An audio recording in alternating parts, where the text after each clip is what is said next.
Salut et bonjour tout le monde, j'espère que vous allez tous merveilleusement bien. On se retrouve aujourd'hui pour un nouvel épisode de Sagesse et Succès, le podcast d'un lifestyle inspirant.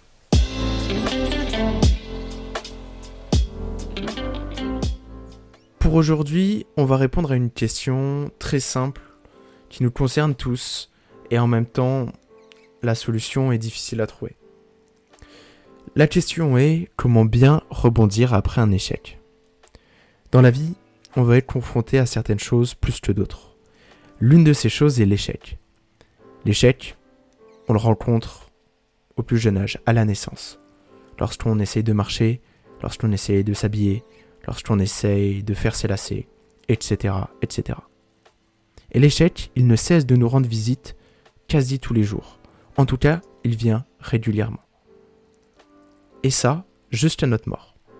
Alors bien sûr, il apparaît sous différentes formes, avec différentes manières, différents résultats, différents impacts, mais on le reconnaît assez bien. En tout cas, on le sent bien passer.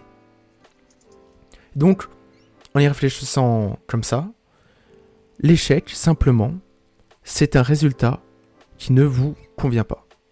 Alors dit comme ça peut paraître un peu trop simple, un peu trop facile. Mais techniquement, c'est ça.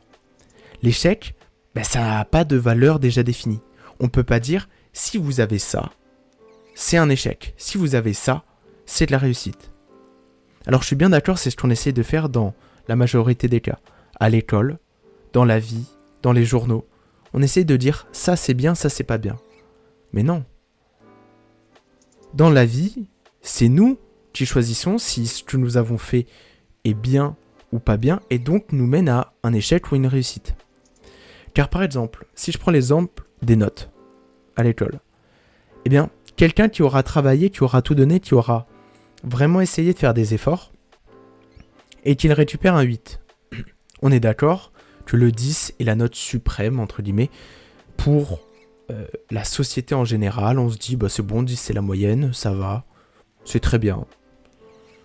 Mais peut-être que la personne ne peut pas faire 10. Elle n'a pas les capacités actuellement pour faire 10. Et donc si elle travaille et qu'elle a 8, c'est déjà un succès. Parce qu'elle part de 4. Donc c'est vraiment le chemin parcouru qui indique si c'est un échec ou une réussite. Et à contrario, quelqu'un qui a des facilités, qui maîtrise vraiment son cours, c'est vraiment la matière qu'il préfère, il a un 14. En soi, il peut considérer que c'est un échec.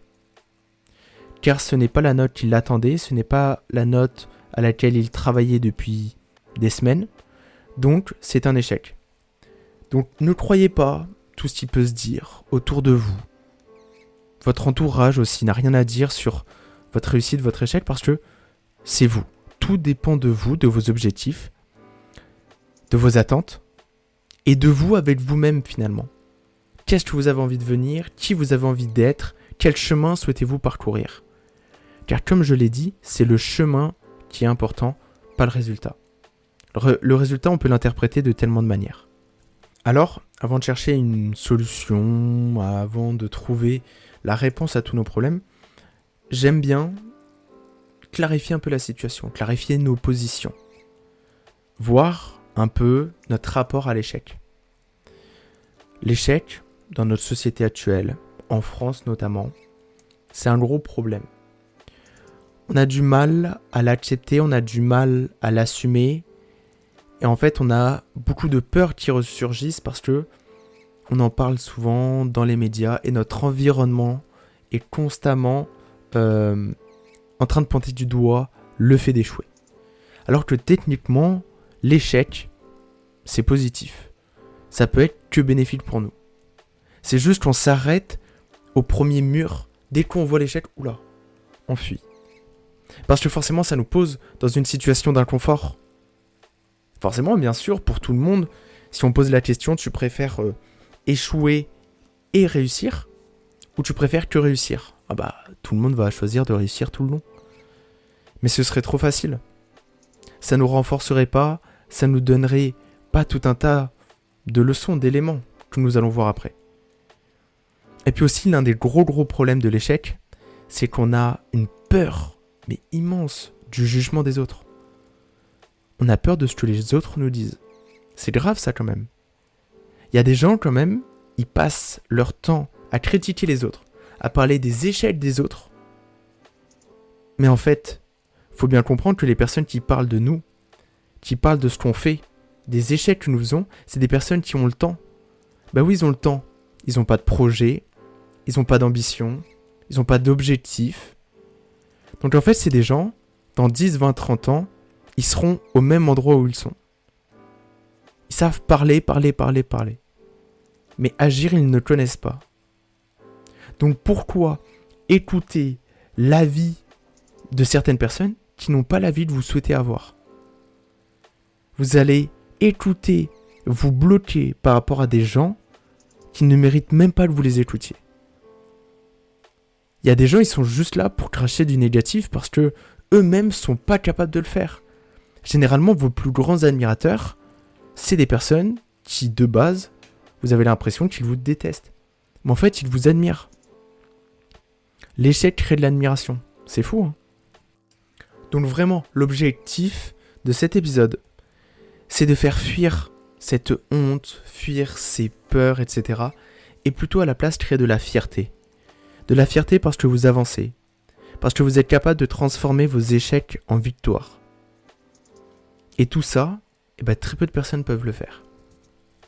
Parce que les gens préfèrent la facilité. Et vous déjà, si vous échouez, ça veut dire que vous essayez. Donc, vous êtes passé à un stade au-dessus. Vous êtes des personnes qui agissent, qui font les choses. Qui sont vivants et qui, vivent leur vie. Donc, c'est tout à votre honneur. Soyez fiers de ça. N'ayez vraiment pas peur de l'échec. Car vraiment, je pense que le seul véritable échec qui existe dans la vie, il n'y en a qu'un seul. C'est de ne pas tout essayer pour vivre la vie que vous souhaitez et la vie que vous méritez. Il y a des gens, ils restent au même stade toute leur vie. Il y a des gens, ils n'évoluent pas. Il y a des gens, ils se bloquent par des peurs et préfèrent juger, parler et ne pas faire.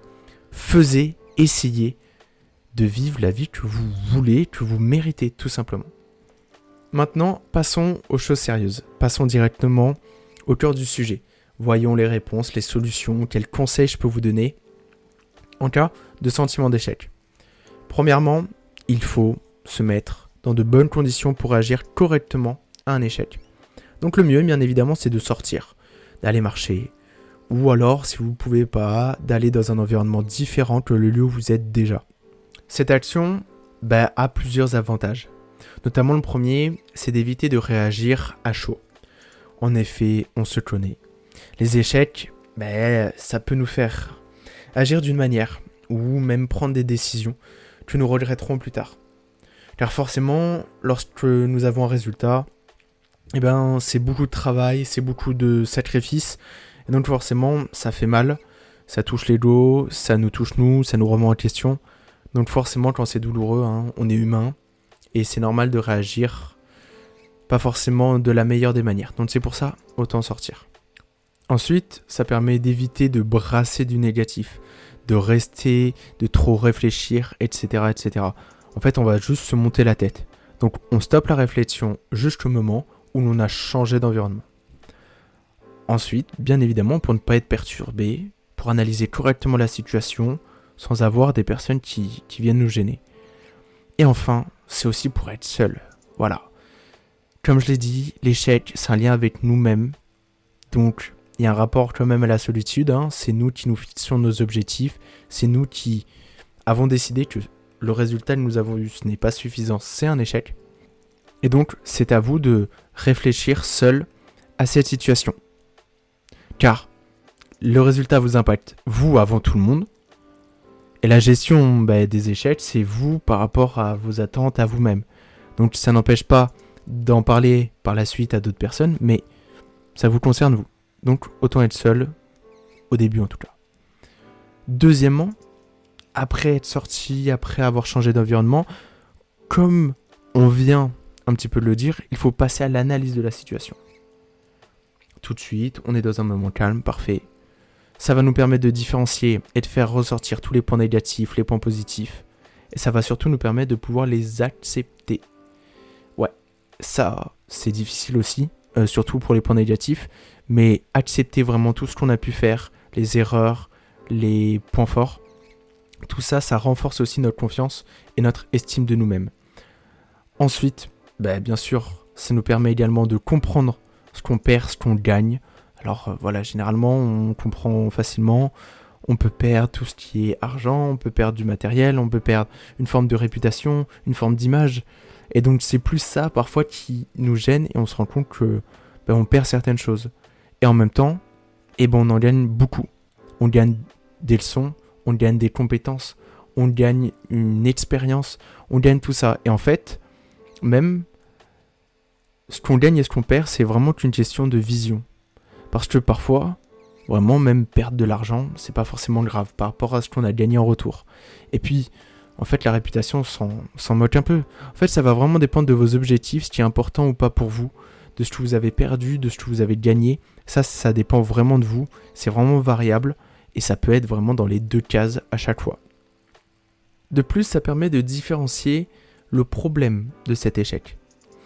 En effet, lorsqu'on analyse la situation, on se rend relativement vite compte que soit c'est nous-mêmes le problème parce qu'on n'était pas assez bien préparé, parce qu'on n'était pas assez organisé, etc., etc. Soit sinon, parfois on aura beau tout donner, on aura beau avoir essayé toutes les solutions, on a un environnement qui n'est pas bon, on a des gens avec qui on a fait le travail ou peu importe, et avec qui c'était pas bon. Et c'est eux qui ont un peu merdé, fait foirer le plan et les objectifs. Parfois, il faut prendre sur soi. Et il faut vraiment arriver à séparer les choses entre ce dont vous êtes capable de maîtriser, donc vous-même, et ceux dont vous ne contrôlez pas vraiment, les autres. Par contre, ça donne une leçon à vous-même en vous disant ne pas se remettre avec telle personne, ne pas être capable de faire confiance à telle personne, ne pas pouvoir travailler tranquillement et ne pas remplir ses objectifs avec telle ou telle personne, tel ou tel environnement. Donc ça aussi, c'est une leçon à analyser. Troisièmement, après toutes ces analyses, ces tenants et ces aboutissants, il est vraiment important de tirer et de comprendre toutes les leçons que la vie a voulu nous donner à travers cet échec. Il faut arriver à comprendre tout l'enseignement que vous pouvez tirer au maximum possible. L'échec, c'est le chemin du succès. Et donc, pour passer toutes ces étapes, il faut des clés, il faut des outils pour réussir ce chemin. C'est dans les échecs qui vont vous fournir en fait des petits tips, des petits outils, des petits conseils.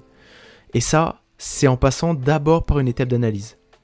Et donc, une fois que vous avez trouvé tous ces enseignements, finalement, vous allez les comprendre, les accepter, les retenir, les mémoriser. Parce que ça sert à rien en fait de faire l'échec plusieurs fois. Il faut vraiment arriver à le faire une fois pour arriver à être productif et à passer à autre chose et avancer le plus rapidement possible sur le chemin de la réussite. Et donc, ça débouche forcément sur le quatrième. Quatrièmement, il faut appliquer ces leçons. Forcément, quand on tire des leçons, quand on tire toutes ces choses-là, au bout d'un moment, il faut les appliquer aussi. Parce que pour avoir les résultats, ne pas refaire les mêmes échecs et pouvoir réussir la prochaine fois sur ces mêmes exercices, sur ce même exemple, il faut appliquer toutes les solutions que vous allez trouver. Ne pas traîner avec telle personne. Là-dessus, j'aurais dû travailler 2 heures de plus. J'aurais dû m'organiser comme ça. Mais j'aurais dû faire appel à l'aide à mon collègue, à mes parents. J'aurais dû demander à un professionnel. Toutes ces choses-là, vous allez les avoir avec le troisième et le deuxième. Mais finalement, le moment où tout se passe, comme je l'ai dit au début, c'est l'action. Agissez, agissez, agissez. Et donc, c'est le quatrième gros point pour bien rebondir après un échec. Alors, pour conclure, entre guillemets, si vous suivez au mieux ce plan, en fonction de vous-même, vos possibilités, etc., adaptez-le à vous, c'est le plus important. Grâce à ça, vous allez mieux vivre vos futurs échecs. Ça va mieux se passer. Vous allez plus l'avoir en bons souvenirs qu'en mauvais souvenirs. Et ensuite, vous allez pouvoir rebondir après, car vous allez avoir analysé correctement, au bon moment, au bon endroit. Ça va vous permettre d'avoir les leçons et enfin de les appliquer. Et quand on les applique, forcément, ça réussit mieux. Alors oui, vous allez encore échouer. Mais ces nouveaux échecs vont vous permettre d'emmagasiner un maximum d'expérience, d'emmagasiner un maximum de leçons et de trouver encore plus de solutions. En tout cas, continuez de prendre des risques, d'investir du temps pour vous, pour vos projets. C'est ça qui rend la vie meilleure. Et pour moi, investir sur soi, ce n'est jamais perdre votre temps. Et ce n'est jamais perdu, vous allez toujours gagner en investissant sur vous-même. Je voulais finir cet épisode avec une phrase. L'échec permet de goûter à la vie et de la goûter pleinement. C'est en vivant des échecs que l'on vit bien mieux les succès. Sans la tristesse, on ne verra pas de plaisir particulier à être joyeux. On trouvera ça normal.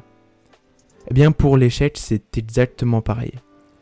Sans échec, on ne peut pas goûter et prendre du plaisir au succès. Sur ce, merci de m'avoir écouté. C'était un immense plaisir de faire cet épisode avec vous et pour vous. C'était un épisode de Sagesse et Succès. On se retrouve dans 2 semaines. Sur ce, ciao, prenez soin de vous.